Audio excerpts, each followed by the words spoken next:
दैत्य महिषासुर की माता महिषी पहले वो एक अत्यंत सुंदर गंधर्व कन्या थी।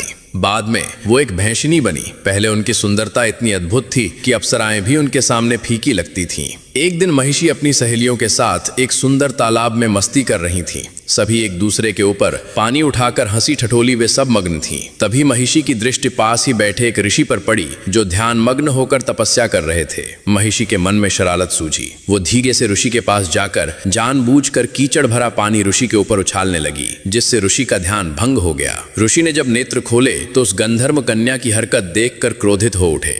ऋषि ने कहा, हे गंधर्व कन्या, तुमने मेरे साथ ये ठीक नहीं किया। तुमने बिना कारण मुझे कीचड़ युक्त कर दिया और मेरी तपस्या भंग की। ऐसा घिनौनी हरकत तो केवल एक भैंस ही करती है। इसलिए मैं तुम्हें श्राप देता हूँ कि आज से तुम एक भैंस बन जाओगी। कन्या भयभीत होकर हाथ जोड़ने लगी और क्षमा याचना करते हुए बोली, भगवान, मैं अपनी भूल स्वीकार करती हूँ। कृपा करके मुझे इस श्राप से मुक्ति दें। तभी ऋषि का क्रोध शांत हुआ और उन्होंने कहा, मेरा श्राप कभी असत्य नहीं हो सकता, परंतु तुम्हें कुछ राहत अवश्य मिलेगी। तुम दिन के समय संपूर्ण भैंस का रूप धारण करोगी, परंतु रात में तुम्हारा आधा शरीर नारी का और आधा शरीर भैंस का रहेगा। जिस दिन तुम किसी संतान को जन्म दोगी उसी दिन ये श्राप समाप्त हो जाएगा। ऋषि ये कहकर वहां से चले गए। तभी से महिषी दिन में वो भैंस के रूप में रहती और रात में आधी नारी और आधी भैंस में रहती थी। एक रात जब राक्षस राज रंभ जंगल में भ्रमण कर रहा था, तब उसकी दृष्टि महिषी पर पड़ी। रंभ उसकी अनोखी रचना देखकर चकित रह गया। उसने पूछा, हे देवी, तुम कौन हो? तुम्हारा आधा शरीर इतना सुंदर नारी का और आधा शरीर भैंस का क्या है?